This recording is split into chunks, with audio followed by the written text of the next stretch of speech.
Dear friends, good morning. आज हम बात करेंगे weighted average cost of capital की। अभी तक हमने डिफरेंट सोर्स ऑफ फाइनेंस की कॉस्ट को कंप्यूट करके देखा, जैसे cost of debt, cost of preference shares, cost of equity capital और कॉस्ट ऑफ रिटेन्ड अर्निंग्स। जैसा कि आप सभी जानते हैं, जैसे कंपनीज, उनका जो कैपिटल स्ट्रक्चर होता है उसमें डेट भी होता है, इक्विटी भी होती है, प्रेफरेंस कैपिटल भी होती है और कई बार वो अपने रिटेन्ड अर्निंग्स जो हैं उनका भी प्रयोग करते हैं। तो सामान्यतः अलग अलग जो सोर्स हैं उनकी एक एक करके कॉस्ट हम निकालें तो इसको हम वेटेड एवरेज कॉस्ट के रूप में अगर उस कंपनी की टोटल कॉस्ट कंप्यूट करें तो ही सही तरीके से उसका जो चित्र है एक प्रकार से हम जो कॉस्ट ऑफ कैपिटल है वो रख सकते हैं। क्योंकि एक कंपनी में बहुत सारे जो सोर्सेज हैं डिफरेंट तरह के वो यूज होते हैं, तो उनका सीधा एवरेज भी हम नहीं निकाल सकते। क्योंकि मान लो 4 सोर्स ऑफ फाइनेंस यूज हुए हैं और उनकी सबकी जो कॉस्ट ऑफ कैपिटल है उसको हम 4 से डिवाइड करके उनका एवरेज निकालें तो एक तरीके से भ्रामक स्थिति हमारे सामने प्रदर्शित करेगी। इसलिए जो डिफरेंट सोर्सेज हैं उनकी वेटेड एवरेज कॉस्ट हमें कैलकुलेट करनी होगी। अब वेटेड एवरेज कॉस्ट का देखिए यहाँ पर मतलब क्या है। एक तो हमें ये देखना पड़ेगा कि कंपनी का जो कैपिटल स्ट्रक्चर है उसको हम 100% मान लें और 100% में से हम ये देखें इक्विटी कितने परसेंट है, डेट कितने परसेंट है, प्रेफरेंस कितने परसेंट है, रिटेन्ड अर्निंग्स कितने परसेंट है। यानी कि एक तरीके से उनका प्रोपोर्शन हम निकाल ले के भी किस किस सोर्स ऑफ फाइनेंस का कितना कितना प्रोपोर्शन उसमें कैपिटल स्ट्रक्चर में यूज किया गया है। और उसके बाद हम प्रत्येक सोर्स ऑफ फाइनेंस की जो कॉस्ट है वो निकालें और उस कॉस्ट को उस प्रोपोर्शन के साथ मल्टीप्लाई करें और इस प्रकार सभी जो सोर्स ऑफ फाइनेंस हैं उनकी कॉस्ट और उनके प्रोपोर्शन को मल्टीप्लाई करके उनको टोटल कर दें। तो यहाँ पर एक तरीके से हम कहें जो प्रोपोर्शन हमने निकाला है वो वेट के रूप में काम करता है, यानी कि जितना बड़ा प्रोपोर्शन उतना बड़ा वेट उसको दे दिया जाएगा। तो इस प्रकार से उसका जो वेट है वो भी अपने आप कैलकुलेट हो जाता है। तो आइए इसको हम एक एग्जाम्पल के माध्यम से समझते हैं। तो दोस्तों, मैंने एक स्टेटमेंट जो पहले से ही तैयार कर ली है, तो उसके माध्यम से हम इसका जो है सॉल्यूशन करके समझेंगे कैसे weighted average cost of capital calculate की जाती है। देखिए, हमारे सामने एक तो दिया हुआ है ए कंपनी की specific cost of capital RH। एक कंपनी की स्पेसिफिक जो कॉस्ट ऑफ कैपिटल है डिफरेंट वो इस प्रकार से दी गई है, जैसे cost of debt 10%, cost of preference shares 12% and cost of equity shares that is 15%। दोस्तों, ये जो कॉस्ट जैसे डेट की, प्रेफरेंस शेयर की, इक्विटी शेयर की, ये अब तक पहले जो वीडियोस हमने शेयर किए हैं तो उनमें हमने एक एक की अलग अलग करके निकाली है।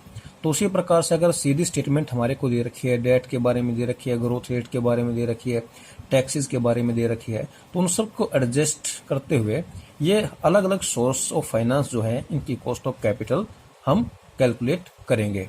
तो यहाँ पर हमारे को पहले ही गिवन है, मैं बार बार नहीं आऊंगा उस टॉपिक के ऊपर क्योंकि वो चीज़ हम कर चुके हैं। तो इस प्रकार से दूसरा जो पॉइंट है वो है हमारे पास कैपिटल स्ट्रक्चर कंपनी का जो दिया हुआ है कि भाई टोटल जो कैपिटल स्ट्रक्चर है कंपनी का उसमें डेट कितना है 3 लाख रुपए, प्रेफरेंस शेयर कैपिटल 2 लाख रुपए और इक्विटी शेयर कैपिटल 5 लाख रुपए। दोस्तों, जो हम कॉस्ट ऑफ कैपिटल यहाँ पर निकालेंगे weighted average cost of capital, तो उसमें जो वेट हम देंगे वो 2 प्रकार से दिए जाते हैं। 2 प्रकार से कैसे दिए जाते हैं, इसका मतलब एक तो कि भाई बुक वैल्यू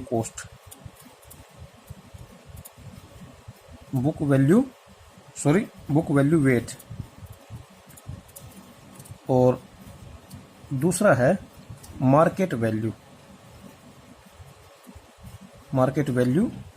वेट। ठीक है, देखिए बुक वैल्यू जो वेट हम देते हैं वो कंपनी का जो डाटा है, जो उसकी बुक्स ऑफ अकाउंट में जो डाटा दिखाया गया है उसी के आधार पर हम देते हैं। उसके जो फाइनेंशियल स्टेटमेंट्स में जो डेट की डाटा दिया गया है, शेयर कैपिटल का डाटा दिया गया है, वो एज इट इज डाटा हम लेते हैं और उसी के आधार पर जो है वेट हम प्रदान करते हैं। दूसरा जो पोर्शन है मार्केट वैल्यू। मार्केट वैल्यू में कंपनी के जो कैपिटल स्ट्रक्चर है उसकी जो मार्केट में करंट वैल्यू है उसके अकॉर्डिंग हम जो है टोटल करते हैं और उसके अकॉर्डिंग प्रपोर्शन कैलकुलेट करते हैं और वेट उसमें प्रोवाइड करते हैं। मार्केट वैल्यू जैसे इक्विटी शेयर कैपिटल। अब इक्विटी जो शेयर्स हैं वो एक्सचेंज में यानी कि स्टॉक एक्सचेंज में ट्रेडिंग उनकी होती है, तो जो करंट मार्केट प्राइस जिस दिन हम उसका वैल्यूएशन कर रहे हैं तो उस दिन का करंट जो प्राइसेस है वो लिया जाएगा और उसके आधार पर जो है उसका टोटल जो कैपिटलाइजेशन है कंपनी का वो निकाला जाएगा और उसको हम कैपिटल स्ट्रक्चर में शामिल करेंगे और उसके आधार पर जो वेट है वो देंगे। तो सबसे पहले हम बात करेंगे बुक वैल्यू के आधार पर। ठीक है दोस्तों, बुक वैल्यू के आधार पर यहाँ पर वेट देंगे और आपको दिखाएंगे किस प्रकार से जो है कैलकुलेट होती है weighted average cost of capital. तो बुक वैल्यू के आधार पर देखिए टेबल हमें इसकी आवश्यकता हमें पड़ेगी। तो ये टेबल मैंने पहले से तैयार कर ली है। एक कॉलम इसमें सेकंड जो कॉलम है ये वाला ये मैंने खाली छोड़ दिया। ये भी बुक वेट हम लेंगे तो बुक वेट मैं इसमें डाल देता हूँ। बुक वैल्यू आप यहाँ पर लेंगे और रुपीज़ में हम इसको दिखा रहे हैं। आप इनको नाम भी दे सकते हैं कॉलम को पहचान के लिए, जैसे 1, 2, 3, 4 और 5। ठीक है दोस्तों, और एक बात और कि भाई जो weighted average cost of capital है उसको कंप्यूट करने के लिए किस इक्वेशन का हम प्रयोग करेंगे। के इंडिकेट करता है कॉस्ट और डब्ल्यू करता है वेटेड एवरेज कॉस्ट के इंडिकेट करता है कॉस्ट को। तो ये हुआ के डब्ल्यू means weighted average cost of capital.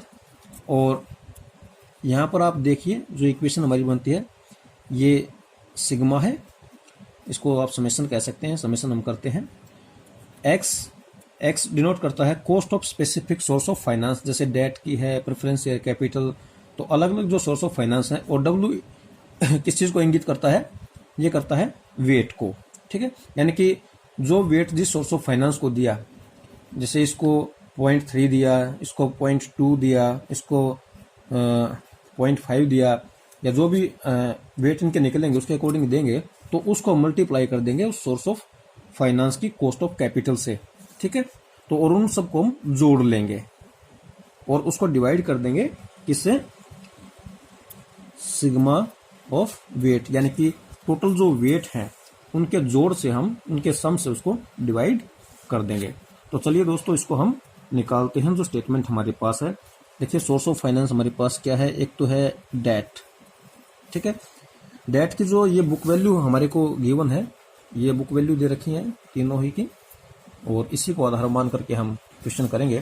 तो बुक वैल्यू जो है वो कितनी है, 3 लाख रुपीज़, 3 लाख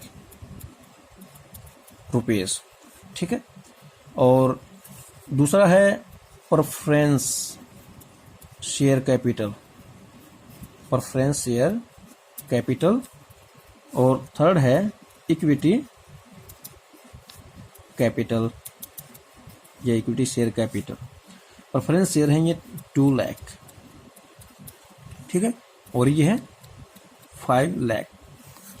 अब दोस्तों जो टोटल कैपिटल स्ट्रक्चर है वो हमारे पास कितना बनता है, इसका हम टोटल कर लेते हैं। यहाँ पर 5 लाख, 2 लाख, 3 लाख, 5 और 2 7 और 3 10 लाख का जो है कंपनी का बन गया कैपिटल स्ट्रक्चर। ठीक है, तो अब प्रोपोर्शन देखिए कि भाई डेट का इस 10 लाख में कितना प्रोपोर्शन है, 3 लाख, यानी कि 3 लाख बटे 10 लाख, तो ये कितना बन जाएगा, ये बन जाएगा 0.3 या 30% आप इसे कह सकते हैं। ये बन जाएगा 2 लाख डिवाइड बाई 10 लाख 0.2 या 20%, और ये आ जाएगा 5 लाख डिवाइड बाई 10, तो ये बन जाएगा 0.5। तो इस प्रकार से अगर आप इनका टोटल करेंगे, टोटल वेट का, तो या आप इसको यूं कह सकते हैं sigma of weight is equal to, ये आएगा हमारा 1। ठीक है, ये हमारा 1 आएगा दोस्तों। अब कॉस्ट परसेंटेज वो हमारे को गिवन है, और गिवन नहीं है तो हम निकाल लेंगे। जो ये पहले वीडियो हमने देखे हैं जिसके माध्यम से मैंने आप लोगों को बताया किस प्रकार से कैलकुलेट करें। 10%, 12% और 15%, ये डिफरेंट जो सोर्सेज हैं इनकी है। डेट की 10%, प्रेफरेंस शेयर कैपिटल 12% और इक्विटी शेयर कैपिटल जो कॉस्ट है वो है 15%। तो इस प्रकार से अब नेक्स्ट जो कंपोनेंट पार्ट है वो हमें क्या चाहिए, वो चाहिए हमें ये हमारे पास आ गया, ये देखिए। और अब ये चाहिए यानी कि x इंटू डब्ल्यू। तो देखिए अगर डेट यानी कि स्पेसिफिक सोर्स ऑफ फाइनेंस और इसका वेट, इसको हम मल्टीप्लाई कर दें, यानी कि इसकी जो कॉस्ट है, डेट की कॉस्ट, यानी कि इसका जो 5 नंबर कॉलम है उसका मतलब क्या है, कॉलम नंबर 3 और गुणा में column number 4 is equal to column number 5 हमारा बन जाएगा। ठीक है, तो 10 को अगर हम 0.3 से करें तो इसकी जो वैल्यू आएगी हमारी, तो वो कितनी आ जाएगी, यहाँ पर 3 आ जाएगा। 12 को अगर हम 2 से करें तो 12 दूनी 24 और 0.2 के बाद हम रखें तो ये हमारा आ जाएगा 2.4। और 15 को हम 5 से करें तो 15 पंजा 75 यानी कि 7.5। तो इसको हम टोटल कर दें तो आप इसको यूँ भी कह सकते हैं सिग्मा एक्स डब्ल्यू इज इक्वल टू, इसको हम टोटल कर दें 7 और 2 9 और 3 12, 12 तो ये सीधे हो गए और 5 और 4 9, यानी कि 12.9%, 9 ये आ गया। अब इसको हम इक्वेशन में रख दें, यानी कि कॉस्ट ऑफ या weighted average cost of capital, तो ये 12.9 divide by 1 is equal to 12.9। तो ये प्रतिशत में जो है कॉस्ट हमारी आ जाएगी weighted average cost of capital. तो टोटल जो weighted average cost of capital है वो कितनी आ गई हमारी, 12.9%। ठीक है, तो ये क्योंकि ये जो डाटा है हमारा कॉस्ट का, ये हमने परसेंटेज में लिया है, तो ये परसेंटेज में ही हमारा आंसर आएगा। तो इस प्रकार से जो है, ये तो थी बुक वैल्यू के आधार पर कॉस्ट, वेटेड एवरेज कॉस्ट किस प्रकार से कंप्यूट किए। अगर यहाँ पर मार्केट वैल्यू दे रखी होती है, जैसे मान लो कि भाई देखिए डेट यानी कि अगर डिबेंचर्स या बॉन्ड्स इशू की हुए हैं कंपनी ने, तो डिबेंचर्स भी मार्केट में बिकते हैं, उनके भी प्राइसेस ऊपर नीचे होते रहते हैं। इक्विटी जो शेयर्स हैं वो भी स्टॉक एक्सचेंज में उनके ट्रेडिंग होती है, रोज प्राइसेस बदलते रहते हैं। तो ये जो 5 लाख है, ये तो उनकी जो कंपनी ने इशू किया उसकी जो फेस वैल्यू के आधार पर 5 लाख है। अगर मान लो 100 रुपये फेस वैल्यू है इक्विटी की, तो कंपनी ने 5000 शेयर इशू किए, क्योंकि 2 जीरो यहाँ से हट जाएंगे, 5000 गुणा में 100 करके 5 लाख वैल्यू आती है। अगर मार्केट में इसकी वैल्यू 200 रुपये चल रही है तो इक्विटी की वैल्यू कितनी हो जाएगी, 10 लाख, और दूसरे जो सोर्स है उनकी वैल्यू हो जाएगी 5 लाख। अगर दूसरों में कोई परिवर्तन नहीं है तो कुल यहाँ पर जो वैल्यू हो 15 लाख आ जाएगा। और जो प्रपोर्शन निकलेगा वो प्रपोर्शन निकलेगा हमारा 3 जो है, यानी कि 15 लाख के साथ 3/15 करके 2/15 करके यहाँ आ जाएगा और 10/15 करके यहाँ पर आ जाएगा। बाकी सारा फार्मूला हमारा सेम रहेगा। तो इस प्रकार जो मार्केट वेट है वो दे करके इसकी कॉस्ट को हम कंप्यूट कर सकते हैं। तो इसमें कोई ज़्यादा डिफरेंस नहीं है, लेकिन कुछ इसके फायदे और कुछ आप अवगुण कह सकते हैं। भाई मार्केट वेट्स के फायदे क्या हैं और अवगुण क्या हैं, या बुक वैल्यू वेट के क्या लाभ हैं, उसकी हानियाँ क्या हैं, तो वो थोड़ी सी अलग अलग होती हैं। बाकी निकालने का तरीका सिर्फ यहाँ पर जो प्रपोर्शन है वो अलग आए, क्योंकि ये वैल्यू टोटल अलग हो जाती है और यहाँ पर उनके साथ जो प्रपोर्शन है वो चेंज हो जाता है। बाकी इक्वेशन और तरीका हमारा सेम रहेगा। और कोई क्यूरी है या कोई आपका पर्सन है तो वो आमंत्रित है, आप मेरे से पूछ सकते हैं किसी भी तरीके से, व्हाट्सएप चैनल से, टेलीकम्युनिकेशन से या यूट्यूब चैनल के माध्यम से। Thank you very much.